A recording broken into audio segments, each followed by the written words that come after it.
우리 인간을 가리켜서 사회적 동물이라고 표현합니다. 여러 관계성 속에서 살아가고 있습니다. 그래서 인간은 크게 세 가지 관계를 가집니다. 대인관계, 대물관계, 대신관계입니다. 대인관계는 출생하면서 부모와 자녀 사이가 되어지고 형제가 되어지고 그러면서 자라면서 친구 관계가 형성되어지고 학교에 들어가면 거부 관계가, 직장에 가면 동료 관계가, 하여튼 이 모양 저 모양으로 인간관계 속에서 살아가고 있기 때문에 우리가 사회적 동물이라고 표현하죠. 그러면서 우리가 살아가는 삶의 자리, 환경, 물건하고는 또 뗄래야 뗄 수 없는 관계 속에서 살아가죠. 그럼 대신관계가 뭐냐 했을 때에 물론 우리가 신과의 관계라고 표현합니다만은 결국 하나님과의 관계입니다. 하나님과의 관계.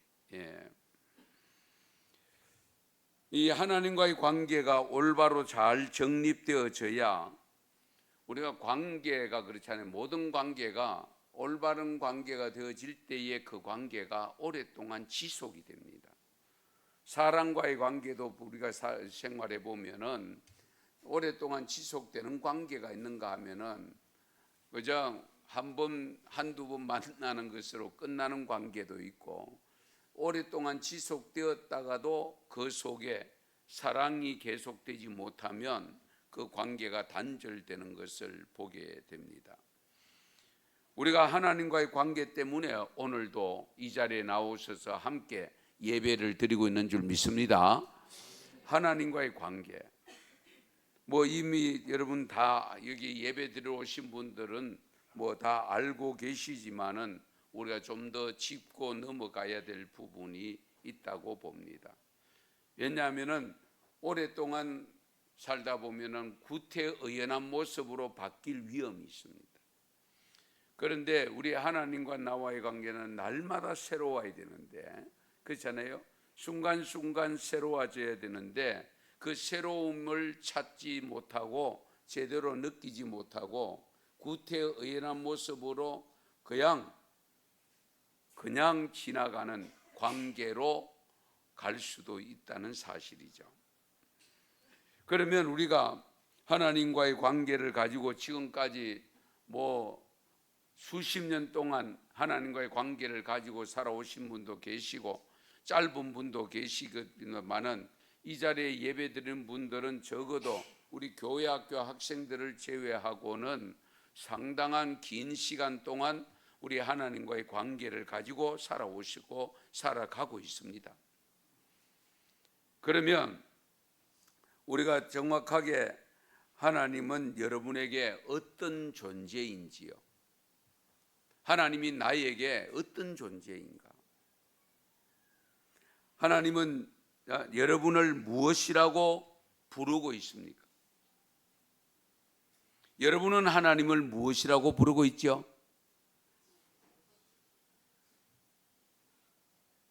우리는 하나님과의 관계를 보다 정확하게 정립해서 관계를 지속시켜 나가야 되고 시간이 흐를수록 더 관계가 좋아야 되죠.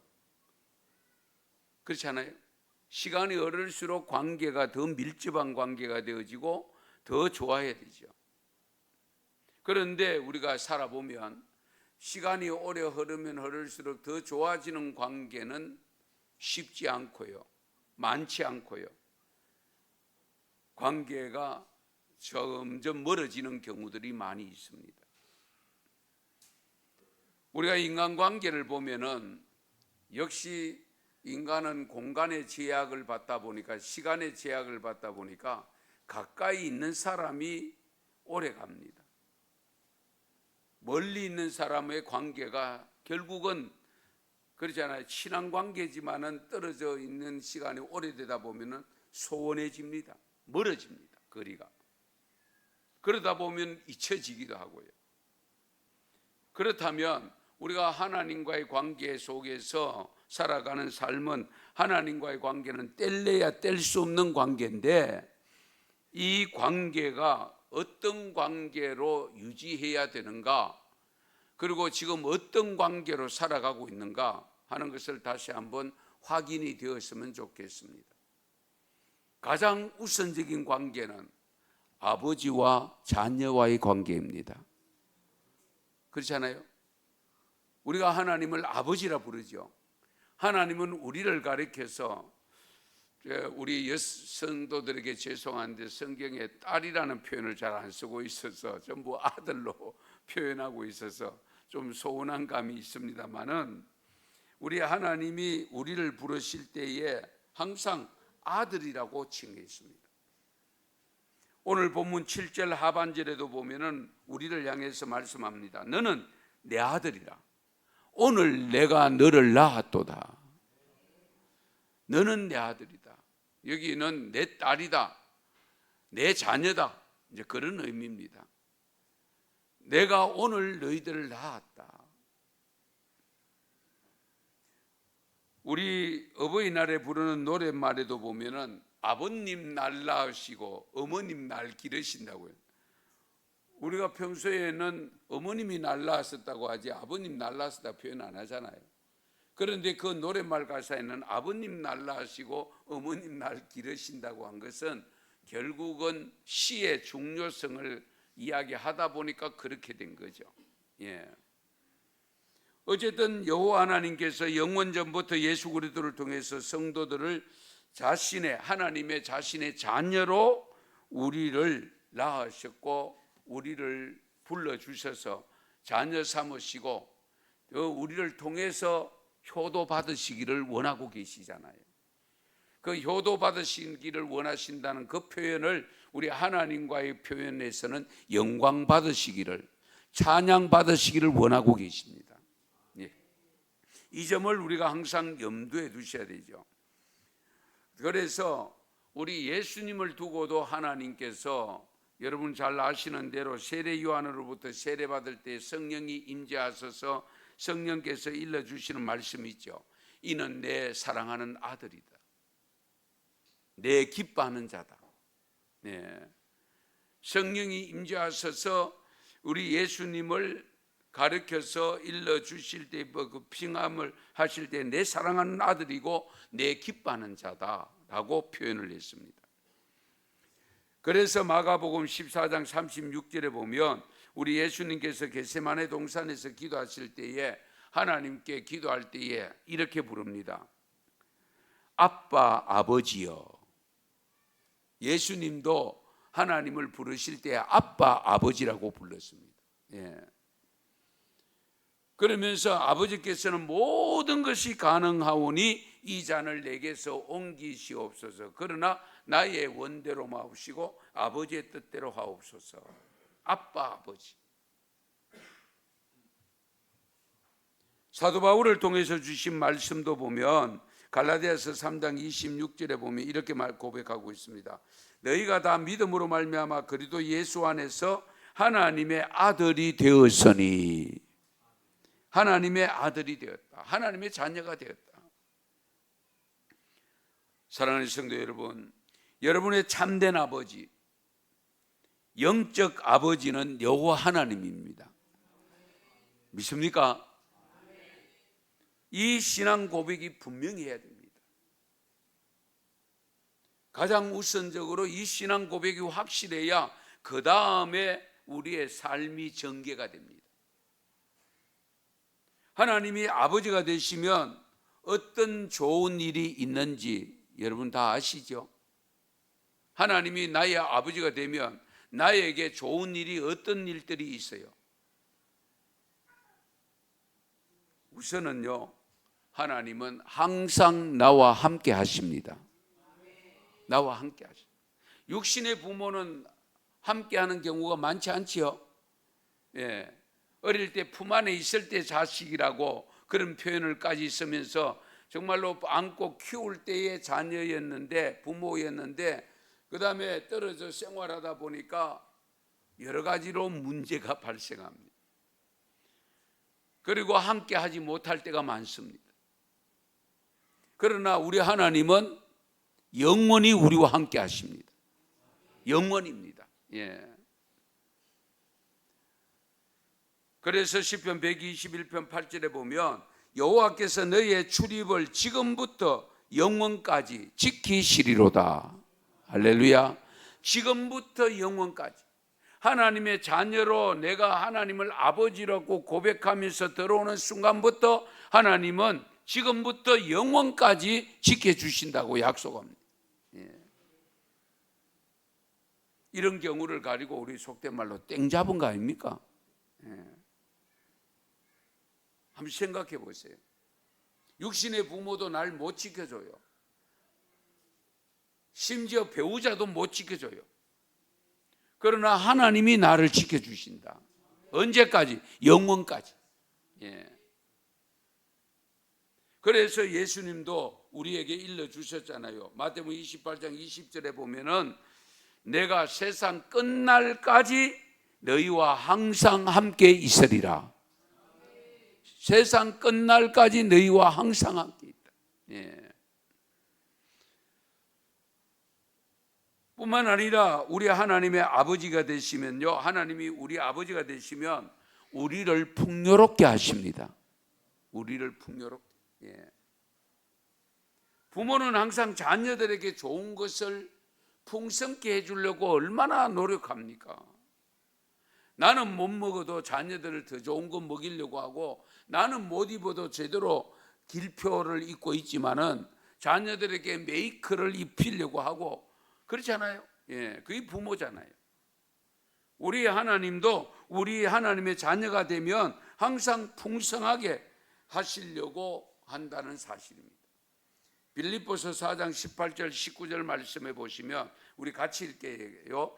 내게는 모든 것이 있고 또 풍부한지라 에바브로디도 편에 너희가 준 것을 받음으로 내가 풍족하니 이는 받으실 만한 향기로운 제물이요 하나님을 기쁘시게 한 것이라. 나의 하나님이 그리스도 예수 안에서 영광 가운데 그 풍성한 대로 너희 모든 쓸 것을 어떻게 하신다고요? 채우십니다. 예. 하나님이 예수 그리스도 안에서 우리의 쓸 것을 풍성하게 채워주신대요. 또 이 말씀 들으면 아닌데요, 그렇게 부정적으로 생각하고 이야기할 분도 있을 겁니다. 지금까지 별로 채워준 게 별로 안 보이던데요. 그러나 여러분이 이 자리에 와서 예배를 드리고 있는 이 자체가 하나님의 풍성한 은혜가 있었음을 믿으시기 바랍니다. 그렇잖아요. 예. 우린 자꾸 뭐든지 많이 가져야 풍성하다고 생각하는데요, 우리가 누리고 있는 이 작은 누림이 사실은 풍성한 것임에도 불구하고 그 풍성함을 못 느껴서 문제가 됩니다. 예. 그래서 하나님은 지금도 우리에게 풍성한 삶을 허락하시고 또 주시기를 기다리고 계시는데요, 창세기 27장 28절에 보면 하나님은 하늘의 이슬과 땅의 기름짐이여 풍성한 곡식과 포도주를 네게 주시기를 원하노라. 하여튼 우리 하나님은 풍성함으로 채워주시려고 노력하고 계시는데, 다만 그 풍성함을 누리기 위한 받을 그릇은 내가 준비해야 됩니다. 그렇잖아요. 하나님이 줘도 담을 그릇이 없으면 못 담잖아요. 예. 풍성한 것을 준비하셔서 주시는데 담지를 못해서 잃어버리고 소멸시켜버리고 그런 경우가 많이 있다는 거죠. 어쨌든 우리 하나님은 풍성한 하나님으로서 우리에게, 하나님의 자녀들에게 풍성함을 주시려고 준비하고 기다리시는 분을 믿으시기 바랍니다. 아울러서 우리 하나님 아버지가 되시면은 우리를 보호해 주십니다. 우리를 보호해 주. 어디를 가든지 보호해 주십니다. 그래서 여러분들이 혹시 요즘은 하도 뭐 거리가 밝아서 못 느낀데, 옛날에 전기가 없을 때에 밤길은 정말 힘들고 무서웠습니다. 예, 무서웠어요. 그런데 제가 초등학교 들어가기 전에 서당에 천자문 배우러 다닐 때에 밤길을 제 혼자 다닐 때 어른들이 니 어떻게 그렇게 안 무섭나? 그렇게 혼자 다니냐? 왜 괜찮은데요? 그때에 찬송 배운 거 찬송 부르면서 다녔거든요. 예. 찬송을 부르면서 다녀. 예. 그러니까 무서운 게 없어요. 왜? 하나님이 나를 지켜주신다, 보호해 주신다, 그 생각을 갖고 있으면 무서운 거 없는. 예. 어쨌든 우리 하나님이 아버지가 되시면, 나의 아버지가 되면, 내가 하나님을 아버지로 모시면 우리를 보호해 주시는데요. 시편 32편 7절에 보면 주는 나의 은신처이오니 환난에서 나를 보호하시고 구원의 노래로 나를 두르시리이다. 환난에서 나를 보호해 주신다. 그러니까 우리가 전능하신 하나님이 나의 아버지가 되시고 내가 하나님의 자녀가 됨으로 내가 보호받는다고 하는 믿음을 가지시고, 뭐 여러 가지 세상에 지금 여러 가지 이상한 일들이 많이 발생하고 있는데 너무 걱정하지 마시고, 다만 우리가 할 수 있는 것은 기도밖에 없습니다. 기도를 통해서 하나님의 보호함을 받는 믿음이 되시기 바랍니다. 그래서 시편 56편 11절에도 보면 내가 하나님을 의지하여선저 두려워하지 아니하리니 사람이 내게 어찌하리까. 하나님을 내가 의지하고 그리고 두려워하지 아니하는데 사람들이 내게 어떻게 할겠나.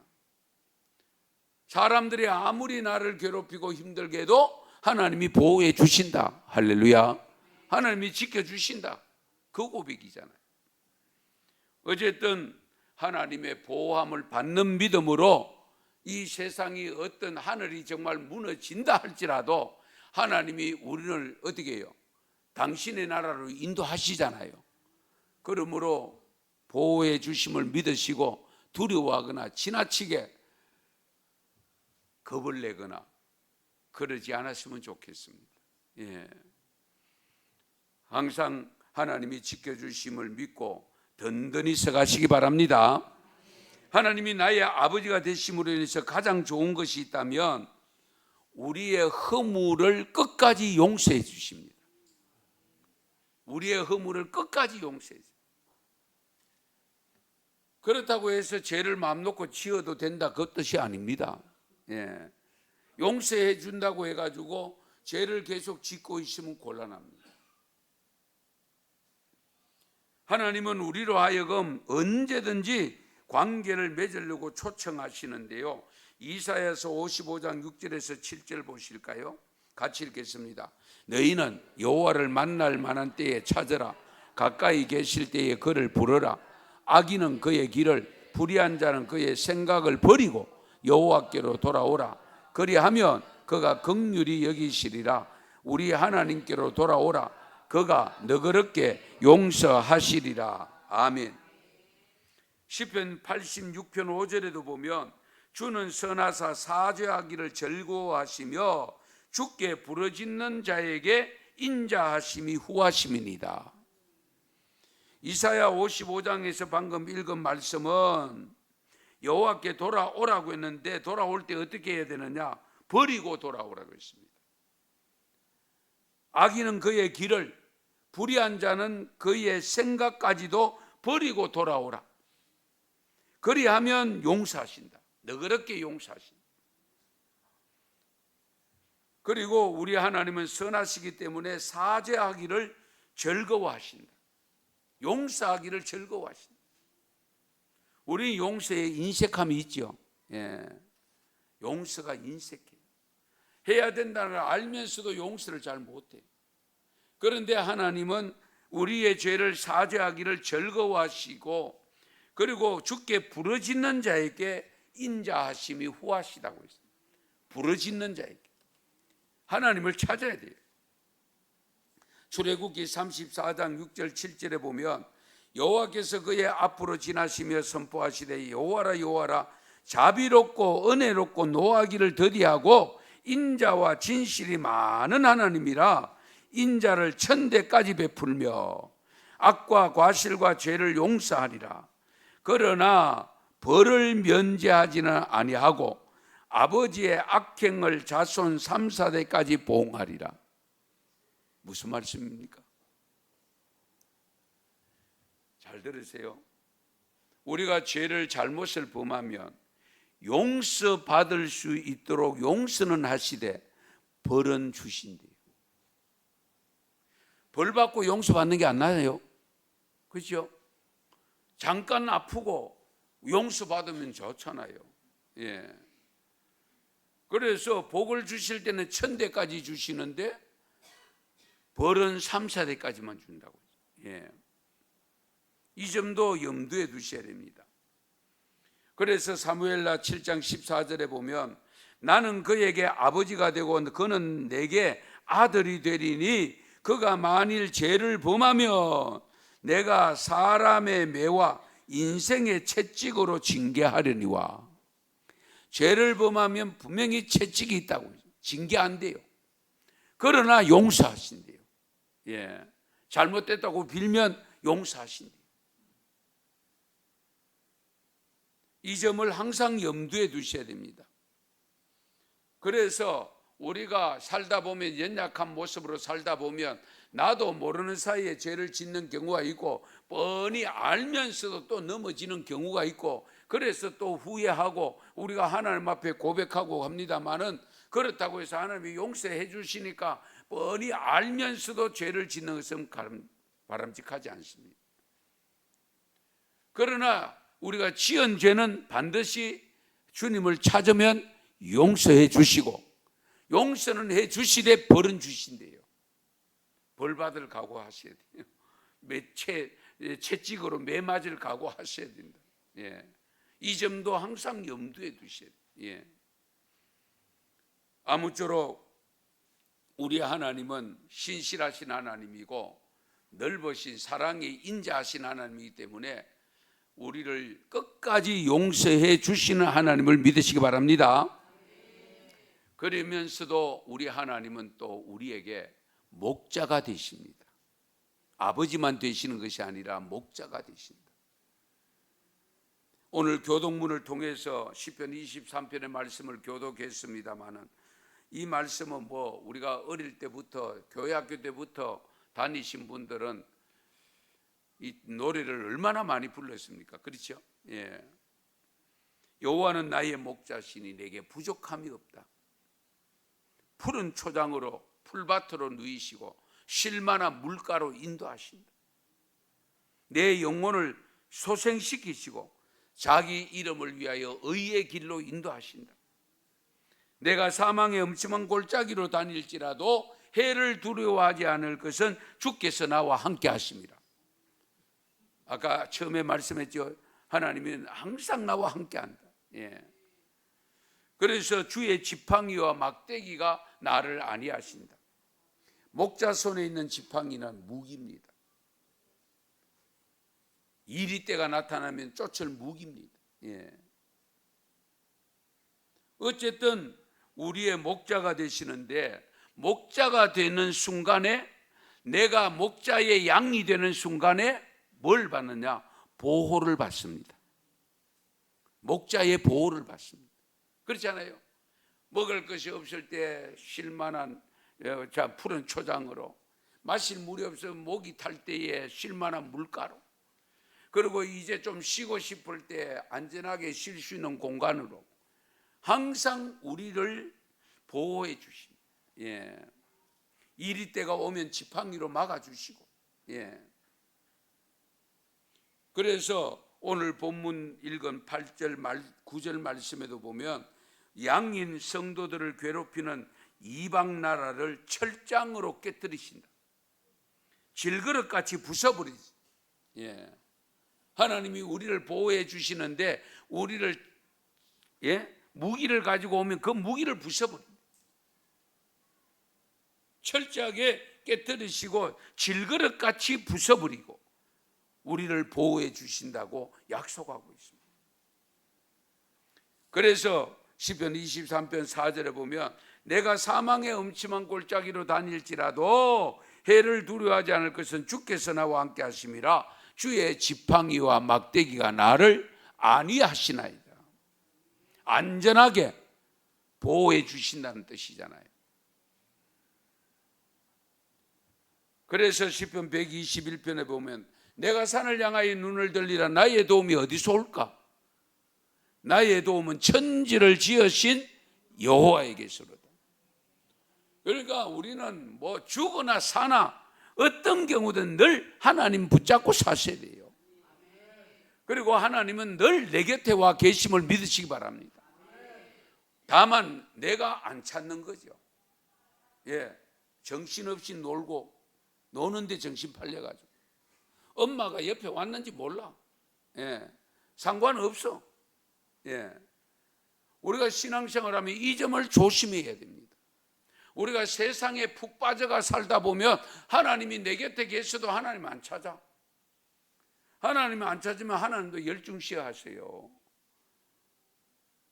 보호해 줘야 되는데 보호해 달라고 요청도 안 하고 있으면 보호를 안 해 주실 수도 있어요. 그러니까 보호받을 일이 있을 때 적극 부르기만 하면 어냐? 왜? 무슨 일이고? 이렇게 해서 보호해 주시는 거예요. 우리 육신의 부모가 그렇잖아요. 엄마 부르면 무슨 일이냐고 하던 일도 멈추고 밥솥에 밥이 타더라도 나가잖아요. 그렇지 않습니까? 요즘 뭐 밥 탈 일이 별로 없습니다만은. 하나님이 그렇게 우리를 보호해 주신다.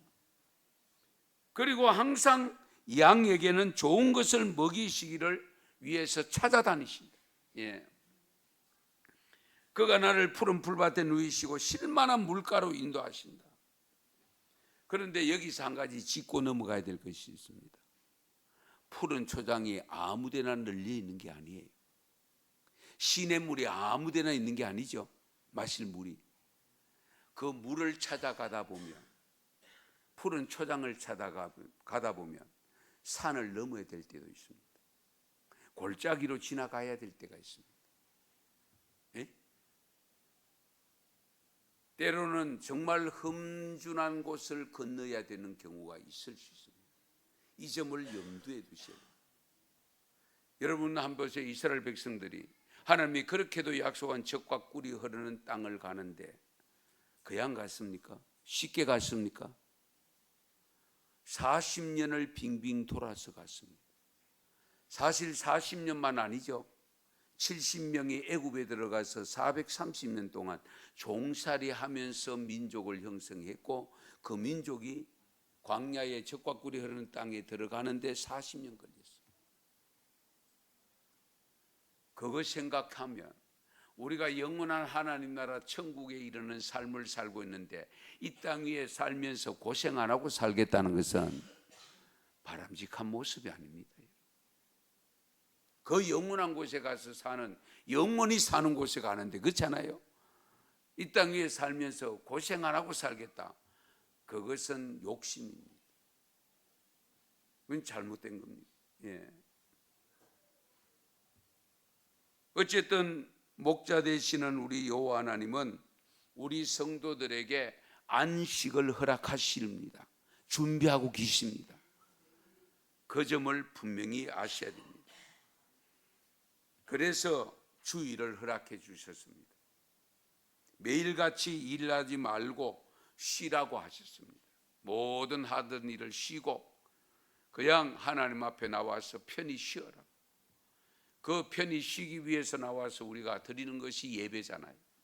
왜? 하나님은 예배를 받으시기를 기뻐하시기 때문에 그 하나님을 기쁘게 해드리고 그 다음에 우리가 쉬는 거예요. 그래서 우리는 회의를 해도 경건회를 가지고 뭐 무슨 일을 만나더라도 경건회를 먼저 가지는 것은 하나님이 그것을 원하시기 때문에 그것을 받으시고 그것을 드리고 난 다음에 우리를 쉬게 하시는 그곳에서 쉬는 거예요. 이 점을 우리가 항상 염두에 두셔야 됩니다. 그래서 세상에서 교회가 중요한데요. 교회는 쉼의 자리입니다. 사실은 예배 드리는 것보다 더 좋은 쉼은 없잖아요. 예배 드리는 것이 가장 좋은 쉼이 됨을 여러분 스스로가 느끼고 깨달을 때에 예배가 예배다워집니다. 잘 들어요. 아이고 예배 꼭 가서 드려야 되나? 또 예배 드려야 되나? 또 예배 드려야 되나? 그런 마음이 들면 안 돼요. 예. 예배 드리는 그 자체가 기쁨이 돼야 되고 예배 드리는 자체가 쉼이 돼야 돼요. 예. 예배 드리는 자체. 예. 왜냐하면 우리 주님께서 하나님께서 우리의 보호자가 되시고 목자가 되시기 때문에 그렇습니다. 그래서 예수님도 수고하고 무거운 짐진 자들아 다 내게로 오라. 내가 너희를 쉬게 하리라. 내가 너희를 쉬게 하리라. 그래서 마태복음 12장 8절에도 보면 인자는 안식일의 주인이라고 했습니다. 예수님이 안식일의 주인이다. 예. 그래서 참된 안식은 예수님 안에서 누리는 겁니다. 그러므로 주님 앞에 나올 때는 모든 짐을 내려놔야 돼요. 가장 무거운 짐이 무슨 짐이죠? 죄의 짐. 그래서 회개 기도를 먼저 드리는 겁니다. 참회 기도를 먼저 드리는 이유가 거기에 있다니까요. 죄의 짐을 다 내려놔요. 예. 우리 주님께서 그 죄의 짐을 내려놓는 순간에 받으시고 다 허물어 주시고 없애 주시고 용서해 주시는 겁니다. 그럴 때에 참 평안을 누리게 되어지고 그때에 우리가 고백할 수 있는 것이 내게 부족함이 없으리로다. 여호와는 나의 목자시다. 내게 부족함이 없다는 고백을 드릴 수 있는 거죠. 끝으로 우리가 여호와 하나님은 우리의 구원자가 되십니다. 구원자. 예. 시편 106편 21절에 보면 애굽에서 큰 일을 행하신 그의 구원자 하나님을 그들이 잊었나니. 그들의 구원자 하나님을 이스라엘 백성들이 잊어버렸다고 기록하고 있습니다. 우리가 신앙생활을 하면서 이 점도 항상 염두에 두셔야 돼요. 그냥 습관적으로 하다 보니까 하나님을 잊어버리고 그냥 따라가는, 우리 그럴 가능성이 없지 않아 있어요. 애굽에서 큰 일을 행하신 그의 구원자 하나님을 그들이 잊었다. 어디에서 잊었냐? 가나안 땅에 들어와서 잊어버려요. 예, 안타깝게도 가나안 땅에 들어와서 잊어버려요. 교회 안에 들어왔는데 하나님을 잊어버리면 곤란하죠. 예. 하나님을 찾아서 들어오셨잖아요. 그렇죠? 하나님을 찾아 들어왔는데 막상 그 안에서 놀다 보니까, 그 안에서 지내다 보니까 하나님을 잊어. 그래서 우리가 세상 속에 살고 있어요. 아직은 영원한 천국이 아니잖아요. 다만 그 천국을 경험하고 체험하는 곳이 교회입니다. 그런데 교회 안에서 신앙생활을 오래 하다 보니까 이스라엘 백성들이 가나안 땅에 와서 살다 보니까 그 세상의 좋은 것 때문에 하나님을 잊어버립니다. 우리가 다분히 그럴 위험들이 있다는 것, 이 점도 늘 염두에 두셔야 돼요. 예. 이스라엘 백성들이 애굽에서 나올 때에 하나님이 행하신 10가지 재앙들, 그거 생각하면 그들이 하나님을 저버릴 수가 없죠. 그러게 나와서 광야 40년을 생활하게 된 것도 일주일 열흘이면 갈 수 있는 거리인데도 불구하고 그렇게 된 것은 결국 불평과 원망 때문이었잖아요. 그러고도 가나안 땅에 들어와서 그들이 만들지 않은 성이, 견고한 성이 있고 그들이 재배하지 않아도 풍요로운 땅, 포도송이를 한 송이를 두 사람 메고 와도 될지 말지 않은 그 엄청난 풍요로운 땅인데, 문제는 그 풍요로움을 누리는 순간에 하나님을 잊어버려요. 왜? 물질에 도취되니까. 우리가 이런 점을 항상 염두에 두셔야 됩니다. 그래서 우리가 살아가면서 한가 조심해야 될 것이 뭐냐? 사탄과 마귀는 아직도 여전히 내 곁에 와서 나와 하나님과의 관계를 멀게 만들거나 깨트리려고 하고 있다는 사실. 그것이 어디에서 보여주느냐? 예수님 40일 금식 기도 후에 사탄이 찾아왔잖아요. 예? 마귀가 찾아와서 세 가지로 미혹을 했잖아요. 예. 이 점도 여러분 우리가 항상 염두에 두셔야 됩니다. 우리 예수님까지 넘어뜨리려고 하는 이 사탄인데 우리쯤이야 뭐 자기들이 생각할 때는 식은 죽 먹기 아니겠나? 그런 생각하고 찾아올 수 있습니다. 예. 그런데 그렇게 생각하고 찾아왔는데 건드려 보니까 아니거든. 그러면 자기들이 빠져나가죠. 예. 이 점을 우리가 염두에 두셔야 됩니다. 사탄은 우리에게 자꾸만 다가와서 유혹을 하고 넘어뜨리려고 하는데 여러분 잘 생각해 보시기 바랍니다. 우리 예수님께 찾아와서서 처음에는 뭘로 갑니까? 예. 처음에 유혹할 때에 하나님 저에서 꼭대기다 올려놓고 예. 뛰어내리면 하나님 받아주실 것이다. 우리 그런 생각 충분히 가질 수 있죠. 그런데 예수님이 시험하지 말라고. 그 다음에는 올라가 가지고는 산 위에 올라가서 전체 보이죠. 저거 전부 다 줄게 내 앞에 절하며. 한번 생각해 보십시오. 그 예수님 앞에 가당찮은 시험을 하고 있잖아요. 그렇죠? 그 예수님께 가당찮은 시험, 못 이길 시험을 사탄과 마귀가 한다면 오늘 우리들에게 어떻게?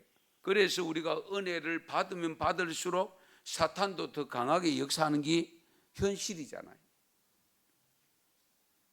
이런 점들을 우리가 항상 염두에 두셔야 됩니다. 정말 우리가 삼가 조심하지 않으면 우리도 언제 넘어질지 모른다는 거죠. 여러분 하나님과 아름다운 관계를 가지고 살아가는데 지난 한 주간 동안 명절을 보내면서 연휴를 보내면서 한 주간 보내면서 혹시라도 하나님과의 관계가 조금 멀어졌거나 예? 자칫 잘못하면 큰일 날 뻔했다는 그런 일이 있었거나 그런 경우들이 얼마든지 있을 수 있습니다. 예. 그때에 이러면 안 되지. 그리고 다가서고 더 가까이 다가가고 그런 모습으로 그것을 극복한 분도 있을 수 있고 아이고 뭐 어떡하겠노 명절인데 뭐 그러고 뒤로 물러선 경우도 혹 있을 수도 있어요. 예. 이런 점에서 우리는 항상 5분 대기조 형식으로 하나님과 나와의 관계에서 떨어지게 만드는 어떤 상황이 발생하지 않을까 늘 노심초사 염두에 두고 있어야 돼요. 예. 그러면 그렇게 염두에 두고 있으면 그런 것이 조금만 생겨도 보이잖아요. 그게 보이는 순간, 들리는 순간에 어디가 이러면 안 되지 하고 다그치면서 사탄아 물러가라 이렇게 외치면서 승리할 수가 있습니다. 우리가 언제 어느 때든지 항상 체크해야 될 것이 하나님과의 나와의 관계입니다. 이 관계를 늘 점검하셔야 돼요. 왜냐하면 바른 관계가 되지 않는 관계 속에서 살아가면서도 올바른 관계를 갖고 있다고 착각할 위험이 있거든요. 예. 상대방은 이제 끝났다 이러는데 나는 아직도 계속하고 있다고 착각할 수 있잖아요. 예. 하나님은 나와 멀어진 관계 속에 있는데 나는 가까이 있다고 착각할 수 있다는 거죠. 이런 점을 우리가 삼가 조심해야 되는데요. 이사야 55장 8절에서 9절에 이런 말씀이 있습니다. 이는 내 생각이 너희의 생각과 다르며 내 길은 너희의 길과 다름이니라. 여호와의 말씀이니라. 이는 하늘이 땅보다 높음 같이 내 길은 너희의 길보다 높으며 내 생각은 너희의 생각보다 높음이니라. 아멘. 그러니까 하나님의 생각하고 우리 생각하고 차원이 다르다. 이 점도 우리가 항상 염두에 두셔야 됩니다. 여러분 최초로 인간과 하나님과의 분리시킨 것이 뭡니까? 사탄이잖아요. 뱀이잖아요. 아담과 하와가 정말 벗은 모습으로 하나님과 더불어서 에덴 동산에서 살고 있는데 어느 날 사탄 뱀이 와가지고 하와를 유혹하잖아요. 예. 야, 하나님이 뭐라고 하시더노? 저 동산에 있는 과일 다 따먹는데 저 중앙에 있는 거 저거 먹지 마라 하더라. 그러니까 사탄이 뭐라 합니까? 먹으면 니도 하나님처럼 된디. 예, 다 알게 된디. 그 소리 듣고 쳐다보는 순간에 어떻게 해요? 먹음직도 하고 보암직도 하고 갖고 있으면 지혜롭게 할 만큼 아름답게 보이잖아요. 그러니까 하와 갖다가 자기도 먹고 남편도 갖다 주니까 아내가 주는 것도 먹고 그러는데 눈이 밝아지긴 밝아져서 무슨 눈이 밝아졌어요? 육신의 눈이 밝아진 거예요. 자기들의 수치가 보인 거예요. 그동안 수치를 보지 못했어요. 수치를 보이는 순간에 나뭇잎을 갖다가 엮어서 치마를 만들고 나무 사이에 동산에 숨었잖아요. 이 점을 우리가 항상 염두에 두셔야 됩니다. 그래서 우리로 하여금 하나님과 단절하기 위해서 사탄은 거짓 종교를 믿게 하거나 세상 풍속을 쫓게 만듭니다. 이단들이 지금 득세를 하고 있습니다. 사이비가 득세를 하고 있습니다. 이런 것을 우리가 넘어가면 안 되지요. 예, 잘 분별하셔야 돼요. 요한복음 13장 2절에 보면 사탄은 가룟 유다의 마음에 예수님을 팔려는 생각을 넣었더라고 있습니다. 예수님을 팔려는 생각을 넣었다고 했습니다. 예. 그래서 생각이 참 중요합니다. 무슨 생각을 갖느냐가 중요합니다. 예. 죄지을 생각하면 안 되죠. 예. 우리가 하나님의 말씀을 떠날 생각하면 안 되죠. 성도들이 하나님과 가까이 있을수록 사탄은 더욱 떼어놓으려고 한다는 것을 항상 염두에 두셔야 돼요. 그래서 예수님을 시험했던 사탄이 우리에게 떡으로 다가옵니다. 빵으로 다가옵니다. 밥으로 다가옵니다. 그리고 이적으로 다가옵니다. 기적을 베풀어서 다가옵니다. 그래서 오늘날 마지막 때가 되면 어떻게 돼요? 이적을 행하는 거짓 선지자가 많이 나타난다고 했잖아요. 여러분, 이적과 기적을 행한다고 해서 무조건 참 선지자라고 보는 것도 삼가 조심해야 해요. 분명히 거짓 선지자들도 이적과 기적을 행한다고 했습니다. 너희들이 분별을 해야 된다고요. 그리고는 돈으로 다가옵니다. 물질로 다가옵니다. 그래서 우리를 자꾸 우리가 하나님과의 관계를 자꾸 떨어뜨리려고 합니다. 이 점을 삼가 조심해요. 지금 시대가 그런 시대에 또 특히 우리가 살고 있습니다. 예. 이런 시대에 살고 있으면서 넘어지지 아니하고 정말 든든히 서가는 믿음을 갖는다는 것은 쉽지 않다는 것 우리가 느끼고 있잖아요. 그래서 예수님도 우리에게 분명하게 일러줍니다. 우리가 주님과의 관계가 어느 정도여야 되는가? 요한복음 15장 4절에서 7절 같이 말씀 읽고 마칠게요. 같이 읽습니다. 내 안에 거하라. 나도 너희 안에 거하리라. 가지가 포도나무에 붙어 있지 아니하면 스스로 열매를 맺을 수 없음같이 너희도 내 안에 있지 아니하면 그러하리라. 나는 포도나무요 너희는 가지라. 그가 내 안에 내가 그 안에 거하면 사람이 열매를 많이 맺나니 나를 떠나서는 너희가 아무것도 할 수 없음이라. 사람이 내 안에 거하지 아니하면 가지처럼 밖에 버려져 마르나니 사람들이 그것을 모아다가 불에 던져 사르느니라. 아멘. 뭐 어렵지 않기 때문에 더 이상 추가로 설명은 드리지 않겠습니다. 사탄에 유혹되어서 하나님과의 아름다운 관계가 단절되지 않고 시간이 흐를수록 믿음의 연조가 깊어질수록 하나님과의 관계가 더욱더 든든한 관계, 밀착된 관계, 사랑의 관계가 끊어짐이 없이 주님 앞에 부름받는 그 순간까지 유지하는 믿음이 될 수 있기를 축원합니다. 축복합니다. 기도드리겠습니다. 하나님 아버지 감사합니다.